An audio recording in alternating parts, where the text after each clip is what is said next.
आज ही Doubtnut app download करें। Doubtnut पर होगा अब आपके सभी मैथ्स, केमिस्ट्री, फिजिक्स और बायोलॉजी डाउट्स का सफाया। बस अपने क्वेश्चन की फोटो खींचो, उसे क्रॉप करो और तुरंत वीडियो सोल्यूशन पाओ। Download now. हेलो एवरीवन, हमारे पास क्वेश्चन है जिसके अंदर एक केमिकल रिएक्शन का सीक्वेंस दे रखा है और इस रिएक्शन के अंदर रिएक्टेंट दे रखे हैं हमारे पास दो, एक बेंजीन मॉलिक्यूल और एक सक्सेनिक एनहाइड्राइड। तो इन दोनों रिएक्टेंट की हमें रिएक्शन करवानी है सीक्वेंस ऑफ रिएजेंट के साथ। फाइनल प्रोडक्ट क्या जनरेट होगा हमें ये बताना है। तो एक हमारे पास रिएक्टेंट दे रखा है बेंजीन मॉलिक्यूल, इसकी इलेक्ट्रॉन डेंसिटी हाई होती है तो ये अपने इलेक्ट्रॉन किसी इलेक्ट्रोफाइल को डोनेट करा के जो रिएक्शन कॉमनली शो कर पाता है वो इलेक्ट्रोफिलिक सब्स्टिट्यूशन रिएक्शन होती है। और इसके अलावा हमारे पास जो रिएक्टेंट दे रखा है एक सक्सेनिक एनहाइड्राइड, जिसके ऑक्सीजन के एटम के ऊपर lone pair of electron present होते हैं, तो ये अपने लोन पेयर ऑफ इलेक्ट्रॉन किसी इलेक्ट्रोफाइल को डोनेट करा सकते हैं और इसी वजह से न्यूक्लियोफिलिक करैक्टर शो कर सकते हैं। और यहाँ पे हमें रिएक्शन जो करवानी है इन दोनों रिएक्टेंट की एल्युमिनियम ट्राइक्लोराइड के प्रेजेंस पे करवानी है, जो कि यहाँ पे लुईस एसिड कैटलिस्ट की तरह काम करता है। Lewis acid catalyst. So oxygen जब अपना इलेक्ट्रॉन एल्युमिनियम ट्राइक्लोराइड को डोनेट कराएगा तो यहाँ पे जनरेशन हो जाता है एक इलेक्ट्रोफाइल का, और बेंजीन मॉलिक्यूल उस इलेक्ट्रोफाइल के साथ रिएक्शन परफॉर्म करेगा और इलेक्ट्रोफिलिक सब्स्टिट्यूटेड प्रोडक्ट जनरेट करवा देगा। सो ये पाई बॉन्ड अपने इलेक्ट्रॉन यहाँ पे डोनेट करा सकता है और इस सक्सेनिक एनहाइड्राइड रिंग को ओपन अप करा सकता है, और कंपाउंड जो जनरेट हो जाएगा इसी के बाद वो 3 बेंजोइल प्रोपेनोइक एसिड हमारा जनरेट हो जाता है। ये carbonyl 1 2 3 carboxylic acid functional group. So ये हमारा कंपाउंड हो गया 3 बेंजोइल प्रोपेनोइक एसिड। अब हमें इसकी नेक्स्ट रिएक्शन करवानी है जिंक अमेलगम HCl के साथ। सो जब कभी भी किसी carbon function group containing compound की रिएक्शन हो जिंक अमेलगम HCl के साथ, so carbon function group convert हो जाता है एल्केन कंपाउंड के अंदर और ये रिएक्शन हो जाती है हमारी Clemmensen reduction reaction. Clemmensen reduction. So हमारा जो कंपाउंड अभी 3 बेंजोइल प्रोपेनोइक एसिड था अब कन्वर्ट हो जाता है 4 फिनाइल ब्यूटेनोइक एसिड के अंदर, 1 2 3, और ये carboxylic acid functional group. So ये हमारा कंपाउंड हो गया 4 फिनाइल ब्यूटेनोइक एसिड। अब हमें इसकी नेक्स्ट रिएक्शन करवानी है थाइनाइल क्लोराइड के साथ। सो जब कभी भी कार्बोक्सिलिक एसिड कंटेनिंग कंपाउंड की रिएक्शन हो थाइनाइल क्लोराइड के साथ तो कंपाउंड हमारा बन जाता है एक एसिड हलाइड। सो ये हो गया हमारा 4 phenyl butanal chloride, C double bond O Cl। अब हमें इसकी नेक्स्ट रिएक्शन करवानी है एल्युमिनियम ट्राइक्लोराइड की प्रेजेंस में। सो एल्युमिनियम ट्राइक्लोराइड यहाँ पे लुईस एसिड कैटलिस्ट की तरह हमें काम करेगा और यहाँ पे हमारा जो स्ट्रक्चर है वो एक एसिड हैलाइड दिया हुआ है। सो क्लोराइड जो है एल्युमिनियम ट्राइक्लोराइड के साथ रिएक्शन करने के बाद एक इलेक्ट्रोफाइल जनरेट करवा देता है, और इसी वजह से कह सकते हैं कि यहाँ पे हमारे पास बेंजीन भी प्रेजेंट है जो न्यूक्लियोफिलिक करैक्टर शो कर सकती है और अपने इलेक्ट्रॉन इलेक्ट्रोफाइल को डोनेट करा सकती है। तो यहाँ पे हमारी जो रिएक्शन हो जाएगी वो एक इंट्रामोलिकुलर फ्रीडरक्राफ्ट एसाइलेशन रिएक्शन हो जाएगी, क्योंकि यहाँ पे हमारे पास एसाइलम आयन जनरेट हो जाएगा इलेक्ट्रोफाइल की फॉर्म में और वो फ्रीडरक्राफ्ट एसाइलेशन रिएक्शन करवा सकता है। Acylation reaction.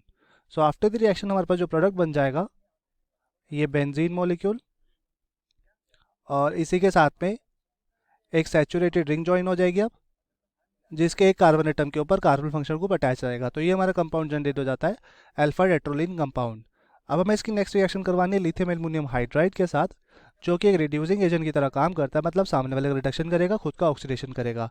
सो ये जो हमारा कार्बन फंक्शन ग्रुप है ये रिड्यूस हो जाएगा एल्केन कंपाउंड के अंदर, सॉरी एल्कोहल कंपाउंड के अंदर। सो ये हमारी बेंजीन रिंग और इसके साथ में ये हाइड्रोक्सिल फंक्शन ग्रुप। सो ये हमारा कंपाउंड जनरेट हो गया। अब हमें इसकी नेक्स्ट रिएक्शन परफॉर्म करवानी है कॉन्सेंट्रेटेड H+ आयन और हीटिंग कंडीशन में फॉरवर्ड करवाना है उसको।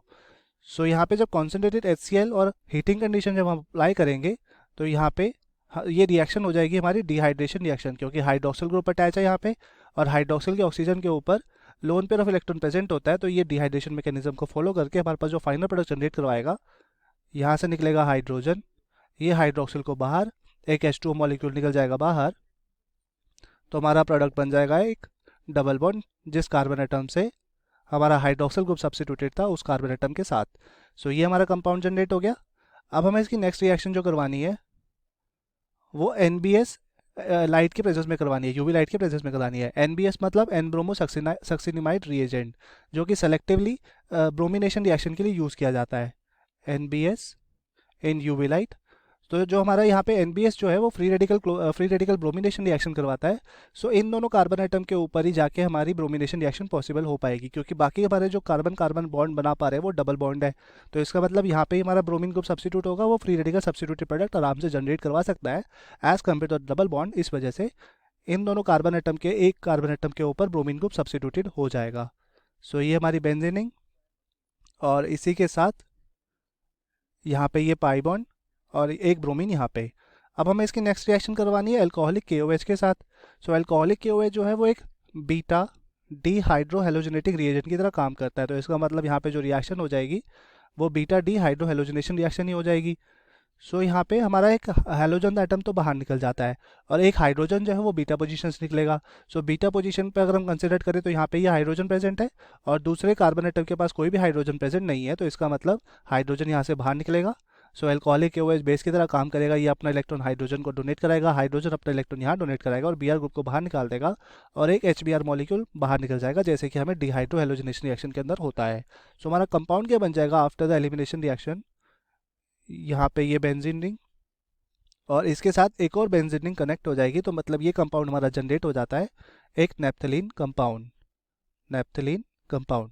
सो हमसे क्वेश्चन में यही पूछा था, हमें फाइनल प्रोडक्ट बताना था इस रिएक्शन का, तो फाइनल प्रोडक्ट जो बनता है हमारा नेप्थलीन कंपाउंड बनता है। So thank you, hope you like it.